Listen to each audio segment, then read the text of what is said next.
सामने वाला यदि आवेग में पशु हो गया हो तो विवेक की रहती परीक्षा करो उसके पुण्य मनुष्य होने की। नमस्कार दोस्तों, बहुत स्वागत है आपका हमारे चैनल अच्छे संस्कार पर। दोस्तों, आज हम जानने वाले हैं माह है फरवरी 2025 का वृष राशि का राशिफल।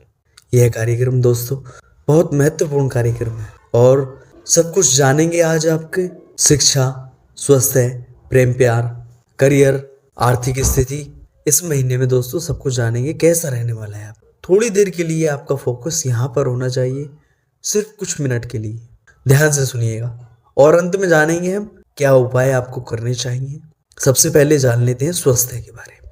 दोस्तों, फर्स्ट पहला भाव होता है हमारा स्वास्थ्य का। यह महीना स्वास्थ्य के दृष्टिकोण से ठीक ठाक रहने की संभावना है। ऐसी कोई बड़ी समस्या तो इस महीने नहीं दिखती है, फिर भी आपको अपने पेट से जुड़ी समस्याओं के प्रति सावधानी रखनी चाहिए, क्योंकि पंचम भाव में कन्या राशि में केतु महाराज की उपस्थिति होने के कारण आपको पेट का संक्रमण और पेट में दर्द, अपच, एसिडिटी की समस्या हो सकती है। दूसरे भाव में बैठे मंगल महाराज की दृष्टि भी पंचम भाव पर होगी और शुक्र और राहु का प्रभाव भी पंचम भाव पर होगा तथा देवगुरु बृहस्पति भी पंचम भाव को देखेंगे।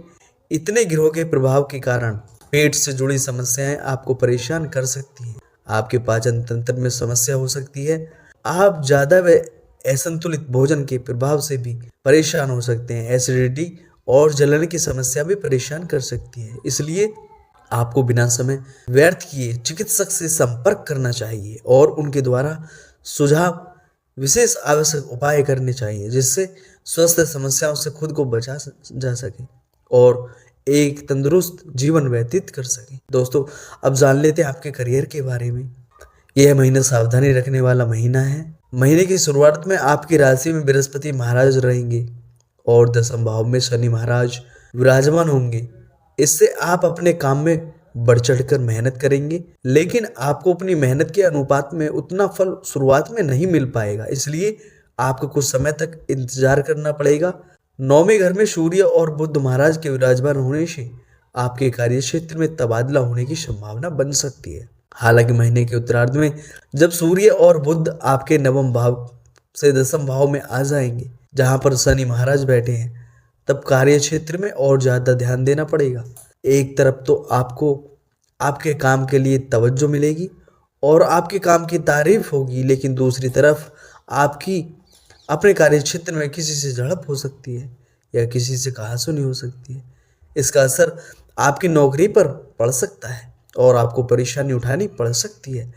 छठे भाव के स्वामी शुक्र महाराज एकादश भाव में होने से आपके वरिष्ठ अधिकारियों से संबंध अच्छे होने के योग बन सकते हैं। व्यापार करने वाले जातकों के लिए यह महीना अच्छा है। आपको अपने व्यापार से अच्छा लाभ होगा। और दोस्तों, अब जान लेते हैं आपके प्रेम और विवाह के बारे में। यदि आपके प्रेम संबंध की बात करें तो पंचम भाव में उपस्थित केतु महाराज के कारण आपको प्रेम संबंधों में धोखे की स्थिति का सामना करना पड़ सकता है, या ऐसा हो सकता है कि आपको लगे कि आपके प्रियतम आपसे कुछ छुपा रहे हैं अथवा आपसे दूर होते जा रहे हैं, या उनकी आप में रुचि नहीं रही।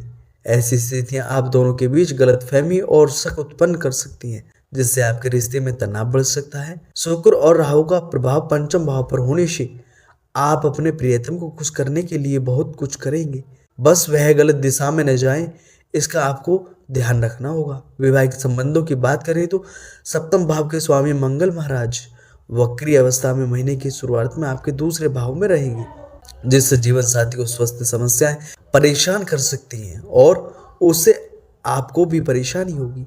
उनके स्वास्थ्य को लेकर आपको चिकित्सक से संपर्क करना पड़ सकता है, लेकिन देवगुरु बृहस्पति की दृष्टि सप्तम भाव पर होने से आपके संबंध मधुर बनेंगे। आपस में प्रेम और समझदारी बढ़ेगी। आपका संबंध आपसी समझदारी के साथ आगे बढ़ेगा, जिससे आप दोनों को ही बहुत खुशी होगी। संतान से संबंधित समस्याएं दूर होंगी। यदि आप संतान प्राप्ति की बाट जोह रहे हैं तो उसमें भी सफलता मिल सकती है। और दोस्तों, सामान्य क्या रहने वाला है इस महीने। यह महीना वृषभ राशि के जातकों के लिए अनुकूल रहने की संभावना बन रही है, लेकिन आपको अपने कार्य क्षेत्र में कुछ सावधानियों के साथ चलना होगा ताकि आपकी किसी से झड़प या कहासुनी ना हो, नहीं तो आपको नौकरी में समस्या का सामना करना पड़ सकता है। हालांकि आपकी राशि में पूरे महीने बृहस्पति महाराज विराजमान रहेंगे, जो महीने की शुरुआत में तो वक्री रहेंगे, लेकिन पहले ही सप्ताह में वह वक्री से मार्ग की अवस्था में आ जाएंगे, जिससे आपके निर्णय लेने की क्षमता और अच्छी हो जाएगी। आप सही निर्णय लेकर लोगों को हतप्रभ कर देंगे और इससे आपको जीवन के विभिन्न क्षेत्रों में अच्छी सफलता मिल सकती है। वैवाहिक संबंधों में भी इस प्रकार आपको धर्म और अर्थ दोनों ही मामलों में सफलता मिलने के योग बन जाएंगे। संतान को लेकर चल रही चिंताओं में कमी आएगी और आपकी सोचने समझने की शक्ति में इजाफा होगा। आप अच्छा सोच पाएंगे और लोगों के लिए अच्छा कर पाएंगे। आपकी आमदनी एक से अधिक साधनों से एक महीने होने वाली है। आपकी आमदनी एक से अधिक साधनों से इस महीने होने वाली है। उसको सही जगह निवेश करें ताकि आप आने वाले समय में उसका लाभ उठा सकें और किसी भी तरह की समस्या से बच सकें। यदि आपकी आर्थिक स्थिति की बात करें तो यह महीना आपके लिए बहुत अच्छा, बहुत बढ़िया रहने वाला है। महीने की शुरुआत में ही शुक्र और राहु जैसे ग्रह आपके 11वें घर में विराजमान रहेंगे, जिससे आपके आमदनी में जबरदस्त इजाफा होगा। आपको एक से ज्यादा माध्यमों के जरिए धन प्राप्त होने के योग बनेंगे। इससे आपकी आर्थिक स्थिति में निरंतर सुधार आता रहेगा।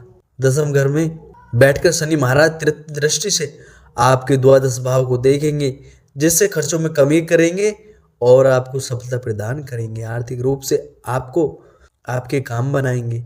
दूसरे भाव में मंगल महाराज वैसे तो धन संचय करने में समस्या दे सकते हैं, लेकिन आपके व्यापार से धन लाभ होने के प्रबल योग भी बनाएंगे। विदेश माध्यमों से भी धन प्राप्त हो सकता है। यदि आप किसी बहुराष्ट्रीय कंपनी में कार्यरत हैं तो भी आपको धन प्राप्ति के योग बनाएंगे। इस प्रकार यह महीना धन के मामले में आपको खुशी की खबर दे सकता है। दोस्तों, अब जान लेते हैं मित्र और परिवार के बारे में। दोस्तों, यह महीना पारिवारिक तौर पर उतार चढ़ाव से भरा रहने की संभावना है।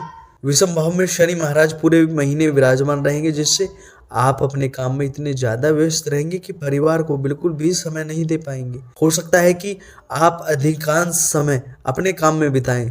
इससे पारिवारिक संभावनाएं बढ़ सकती हैं और परिवार के लोग से भी कुछ उतार चढ़ाव की स्थितियां बन सकती हैं। सूर्य और बुध महाराज के 10वें भाव में महीने के उत्तरार्ध में आ जाने से आपके पिताजी को स्वास्थ्य समस्याएं परेशान कर सकती हैं। ऐसे में उनके स्वास्थ्य का ध्यान रखना ही आवश्यक है, नहीं तो आपको ही चिंता होगी। दूसरे भाव में पूरे महीने मंगल महाराज विराजमान रहेंगे, जिससे आपको बोलने से पहले कई बार सोचना होगा, नहीं तो आप गुस्से में आकर कई ऐसी बातें कर सकते हैं जो आपके परिवार वालों को दुख पहुंचा सकती हैं। इससे आपके संबंध न बिगड़े, इसका ध्यान रखें। भाई बहनों से अच्छे संबंध रहेंगे, उनसे संबंधों में मधुरता आपको बहुत खुशी देगी। वे भी आपके हर काम में आपका साथ देंगे और इससे परिवार का माहौल कुछ हद तक हल्का हो जाएगा। और दोस्तों, क्या उपाय आपको करने चाहिए इस महीने?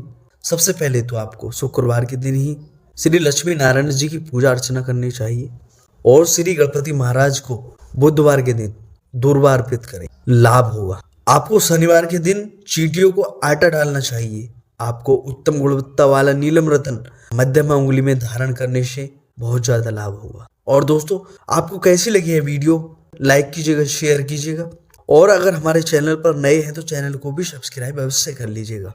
इसी के साथ अपना रखिएगा ख्याल। राम राम दोस्तों।